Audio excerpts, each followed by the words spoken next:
Berbeda ketika kita ada di Eropa, ada di Asia Pasifik, ya mungkin di Jepang, di Cina, di Korea.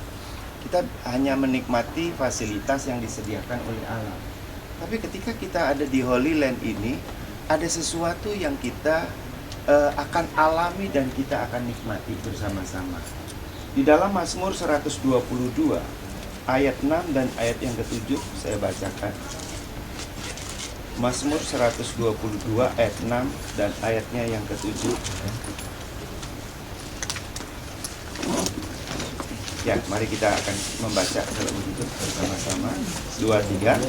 Berdoalah untuk kesejahteraan Yerusalem. Biarlah orang-orang yang mencintaimu mendapat sentosa. Biarlah sejahtera ada di lingkungan tembokmu dan sentosa di dalam purimu. Nah, firman Tuhan ini bagi saya adalah sebuah rema. Ya, kita kenal bahwa firman Tuhan itu ada logos dan firman Tuhan itu ada rema. Logos artinya firman yang tertulis yang sering kali kita baca setiap hari. Tetapi rema ketika kita melakukannya kita mendapatkan berkat daripada firman Tuhan ini. Dan kita senantiasa berpikiran kalau bisa firman Tuhan ini jadi rema, bukan hanya sekedar logos yang hanya kita pengetahuan kita bertambah, tetapi kita tidak mengalami mujizat-mujizat yang Yesus lakukan di dalam kehidupannya. Nah, itu sebabnya tujuan yang pertama kita ada di Holy Land ini dan Israel. Berdoalah untuk kesejahteraan Yerusalem. Dampaknya adalah biarlah orang-orang yang berdoa tadi, ya, orang-orang yang mencintaimu itu mendapatkan sentosa. Saudara, bukankah semua manusia mencari yang namanya sentosa? Amin. Tetapi tidak semua manusia bisa berjumpa dengan sentosa. Fakta membuktikan banyak orang kaya, punya uang, punya harta, tapi tidak punya sentosa. Hidupnya berantakan mereka. Tapi ini yang dikejar-kejar oleh banyak orang tentang sentosa. Biarlah kesejahteraan ada di lingkungan tembokmu dan sentosa di dalam purimu. Poin yang kedua, kesejahteraan ada di dalam lingkungan tembokmu. Jadi tembok ini kan berbicara tentang batas, tentang keamanan yang ada di wilayah kita. Nah, bukankah setiap orang juga mencari yang namanya area restricted untuk dirinya sendiri, keamanan. Kalau kita mau jujur akui, kita upah seorang bodyguard ataupun satpam ataupun polisi yang untuk menjaga keamanan kita, hati kita juga tetap tidak merasa tidak aman. Tapi ketika Tuhan Yesus yang menjaga kita, maka kita akan mendapatkan sejahtera itu sendiri. Nah, sejahtera itu bukan sekedar daripada aman, tetapi lebih daripada aman. Ya, amannya kita terima, berkatnya kita terima, kelimpahannya kita terima, sukacitanya kita terima, kebahagiaannya kita terima. Bukankah itu semua dicari-cari oleh banyak manusia? Nah, Bapak Ibu yang dikasihi Tuhan, saya mendapatkan berkat ini luar biasa, sehingga setiap kali yang saya ajak ke tempat ini bersama-sama dengan saya, teman-teman saya yang tempat lain, saya selalu sharingkan ini. Kenapa? Saya rindu membagi apa yang saya peroleh, itu semua mengalami yang sama. Dan termasuk juga saudara-saudara yang baru pertama kali ke tempat ini, saya merindukan kita semua mengalami yang namanya sentosa dan juga yang mengalami sejahtera. Amin. Nah, itu sebabnya tujuan kita yang pertama yaitu kita berdoa.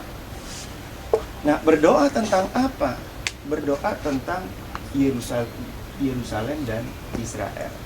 Nanti pada waktu kita akan memasuki Yerusalem, kita akan berdoa dengan menyanyikan lagu Doa Buat Damai.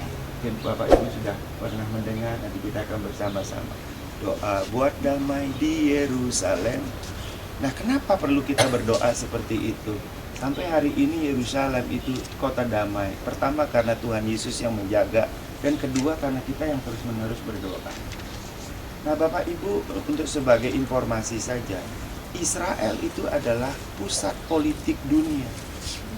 Jadi apapun yang terjadi gejolak di Israel itu mempengaruhi kita yang ada di Indonesia, yang ada di seluruh dunia. Amin. Nah, itu sebabnya ketika Yerusalem ini damai, maka kita pun juga menikmati damainya. Kalau kita bertanya kepada ahli-ahli politik, di mana sebenarnya pusat politiknya adalah di Israel.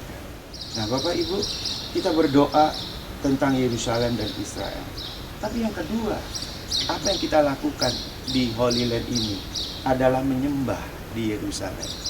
Kenapa kita harus menyembah Tuhan Yesus di Yerusalem? Di Indonesia kan bisa kita menyembah Tuhan. Di Pekanbaru kan bisa menyembah Yesus. Di Selat Panjang bisa menyembah Yesus. Karena pusat sejarahnya Yesus itu, maaf, bukan di Pekanbaru, bukan juga di Kalimantan, bukan juga di Indonesia, tapi pusat sejarahnya ada di Israel, di tanah perjanjian. Nah, itu sebabnya kita menyembah Yesus di Yerusalem, karena tubuh kita, jiwa kita, roh kita saat ini ada di Holy Land. Ya, sebentar lagi kita akan ke sana setelah check out dari hotel ini. Nah, itu sebabnya pada waktu memasuki Yerusalem, kita akan bersama-sama menyembah Dia melalui lirik lagu Oh Yerusalem, kota mulia. Yang biasanya lagu itu kita naikkan kalau kita mengantarkan ya peristirahatan yang terakhir buat saudara-saudara kita. Tapi kali ini kita menaikkan bukan untuk mengantarkan yang terakhir, tapi mengawali yang pertama. Amin. Karena ini pertama, nanti Bapak Ibu kedua, ketiga akan Amin. kerinduan yang luar biasa. Amin. Seperti yang saya alami itu. Amin. Dan bukan hanya kerinduan, sekaligus Tuhan kasih bekalnya. Amin. Kasih segala sesuatunya yang luar biasa. Nah, yang pertama kali kita berdoa. Nah, kemudian tujuan yang kedua adalah untuk napak tilas. Kenapa harus napak tilas istilahnya?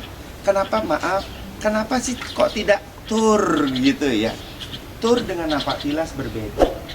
Kalau tur, maaf, hanya menikmati pemandangan-pemandangan, habis itu pulang kita capek. Tapi napak tilas, yang pertama kali itu menyembah kepada Tuhan, yang kedua menggali sumur-sumur rohani yang pernah terjadi atas apa yang dilakukan oleh Tuhan Yesus. Lihat, tentu ada foto taking, jangan dilupakan. Ya, ada shopping, jangan juga dilupakan. Karena itulah kenang-kenangan kita ke rumah, kan begitu. Karena kalau pengurapan saja, mana buktinya? Ini di sini loh pengurapan. Nggak kelihatan. Tapi kalau ada foto takingnya, ada shoppingnya, ini kelihatan semua Bapak Ibu sekalian. Nah, itu sebabnya napak tilas itu adalah menyembah dan sekaligus dia menggali sumur-sumur rohani yang pernah Tuhan Yesus lakukan. Dan kalau kita mau jujur membaca isi Alkitab, khususnya Perjanjian Baru, seluruh peristiwa yang Tuhan Yesus kerjakan di muka bumi adalah miracle, mujizat. Dari dia lahir sampai dia terangkat ke surga, itu adalah mujizat. Kalau ditanya, saya mau tidak mengalami mujizat? Mungkin saya yang pertama kali mengangkat tangan. Hidup tanpa mujizat adalah biasa-biasa. Tapi hidup dengan mujizat, itulah sebenarnya kehidupan orang-orang percaya. Amin. Hidup harus dengan mujizat. Amin. Amin. Nah, itu sebabnya kita kan tidak mau jadi biasa-biasa, tetapi menjadi sesuatu yang penuh dengan mujizat-mujizat Tuhan. Yaitu orang bilang luar biasa. Sebenarnya bagi kita itu bukan luar biasa. Itulah kehidupan yang alami yang harus terjadi pada kehidupan orang-orang percaya. Promosi multiplikasi itu makanan kehidupan kita sehari-hari. Berkat melimpah itu makanan kehidupan kita sehari-hari. Sukacita dan damai sejahtera adalah makanan kehidupan kita sehari-hari. Dan harus kita alami semua itu, karena itu yang dibekali oleh Tuhan. Nah, itu sebabnya di dalam Yohanes pasal yang ke-20 ayat yang ke-29 berkata seperti ini. Ayat 20 sampai 29. Kata Yesus kepadanya, karena engkau telah melihat aku, maka engkau percaya. Berbahagialah mereka yang tidak melihat namun percaya. Kali ini kan kita tidak melihat Yesusnya kan? Tapi karena kita percaya, maka kita disebut berbahagia dan diberkati oleh Tuhan. Nah, kita bersama-sama ketika kita melihat nantinya kejadian demi kejadian, biarlah hati kita terus menyembah kepada Tuhan. Berdoa, Tuhan, kejadian yang seperti ini biarlah terjadi juga di dalam hidupku. Amin. Apa yang dialami oleh Tuhan Yesus, Tuhan terjadilah juga di dalam hidupku. Nah, saya Amin. percaya ketika kita menangkap esensi ini, kita nanti pulang ada sesuatu yang berbeda di dalam kehidupan kita. Nafas kerohanian kita itu sudah berbeda gitu. Nafasnya maunya mujizat saja begitu kan. Mujizat begitu saja nafasnya. Nah, ini sebabnya saya berdoa seperti yang dialami oleh Ishak ketika dia berjumpa dengan Tuhan secara pribadi, dan Tuhan memerintahkan untuk tidak pergi ke Mesir tapi tinggal di Gerar. Untuk apa? Karena akan ada masa kemarau panjang yang akan terjadi. Maka Ishak itu mentaati perintah Tuhan.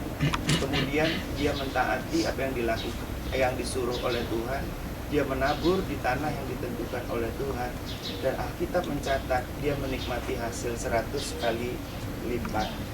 Bahkan Alkitab mencatat dia menjadi kaya, makin lama makin kaya, dan sangat kaya. Kalau ditanya, siapa yang menginginkan hidup seperti itu? Rasanya kita setuju semua ya. Tapi ada satu persoalan yang harus kita lakukan. Yang pertama, dia menabur. Ini berbicara tentang investasi. Tidak ada tuayan tanpa investasi.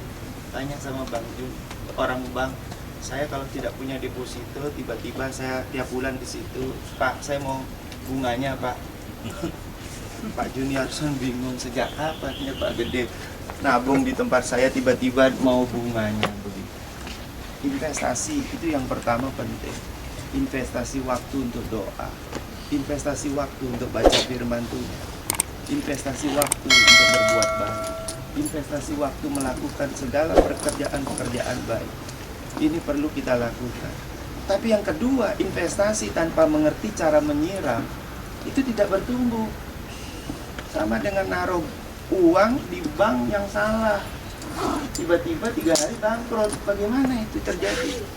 Kita bermain valuta asing di tempat yang di capitalnya yang tidak bagus, treasury-nya tidak bagus, manajer investasinya, tiba-tiba bangkrut, uang kita habis. Kita investasi tapi kalau salah tidak ada gunanya. Itu sebabnya yang pertama ketika investasi harus berjumpa dengan Tuhan. Tuhan yang memberi petunjuk lebih dulu. Tapi yang kedua, bagaimana cara menyiram investasi? Ishak itu diberi petunjuk oleh Tuhan, yaitu apa? Menggali sumur-sumur yang pernah digali oleh bapaknya Abraham. Dan dia mulai menggali sumur-sumur. Ketika dia berjumpa dengan sumur, terjadi keributan. Sampai dia berjumpa dengan sumur yang tidak membuat keributan. Apa yang terjadi? Nanti perhatikan baik-baik. Ketika kerohanian kita berubah, berkat-berkat berubah, banyak orang tidak suka sama kita. Iri hati, cemburu. Kok bisa ya? Setiap tahun pergi ke Israel ya, duitnya korupsi ya. Dari mana dapat uangnya ya? Begitu orang berpikir mulai hal-hal seperti itu. Nah, ini yang disebut ketika kita mulai sukses, ada hal-hal yang terjadi dalam hidup kita. Sampai akhirnya dia berjumpa dengan sumur yang berbual-bual, tetapi tidak menimbulkan keributan dan kerumitan. Dan itulah yang nanti Bapak Ibu dan saya akan selalu alami dalam kehidupan ini. Amin. Amin. Amin. Jadi yang pertama kita ada di tempat ini, yaitu tujuannya adalah berdoa. Tapi yang kedua adalah napak tilas. Dan setelah itu kita pulang ke Indonesia, bawalah spirit itu di tempat kerja kita masing-masing dan saksikan, amati apa yang akan terjadi. Berkat itu melimpah-limpah. Mari kita akan berdoa. Dan setelah itu saya akan berdoa untuk firman Tuhan. Dan setelah itu kita akan berdoa untuk perjalanan kita selanjutnya, kesehatan kita semuanya. Kemudian untuk tour leader, untuk tour lokal kita di tempat ini, dan seluruh kita anggota, saya mohon kepada Pak Kapolri yang mendoakan itu nantinya.